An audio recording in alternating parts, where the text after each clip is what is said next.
வணக்கம் தமிழ் சொந்தங்களே. இன்னைக்கு நம்ம இந்த வீடியோல எதை பத்தி பார்க்க போறோம்னா தென்னங்கன்று நடவு செய்யறது, அதை பராமரிக்கிறது, இதை தாங்க பார்க்க போறோம். முதல்ல கண்ணு எப்படி தேர்வு செய்யறதுன்னா 40 வயசுக்கு மேல இருக்கணுங்க. காய் நல்லா பெருசா இருக்கணும். எள்ளுக்கு ஆகணும், தேங்காய்க்கு ஆகணும். அதுக்கப்புறம் அந்த நெத்தை எடுத்து பதியம் போட்டு அதுல இருந்து வர்ற கண்ணை எடுத்து வச்சோம்னா நல்ல முறையில தென்னங்கன்று வளருங்க. இதுக்கப்புறம் நம்ம எதை பார்க்க போறோம்னா இது எப்படி நடவு செய்யறதுன்னு பார்க்கலாமா. முதல்ல 3க்கு 3 குழி எடுக்கணும். 10 நாள் ஆற போட்டுடணும்.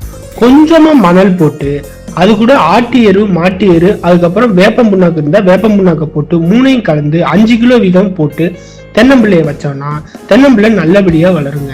தென்னம்பிள்ளைக்கு பூச்சி, வண்டு, அதுக்கப்புறம் நோய் எதிர்ப்பு சக்தி அதிகரிக்கணும்னா ஒவ்வொரு கண்ணுக்கும் ஒவ்வொரு சோத்து கத்தால நட்டோம்னா நல்ல வளர்ச்சியை தாங்கி. இது போல பயனுள்ள தகவல்களை தெரிஞ்சுக்க நம்ம ஊர் விவசாயி டிஜிஎல் சேனலை ஃபாலோ பண்ணுங்க. தொடர்ந்து பயணிக்கலாம் வாங்க.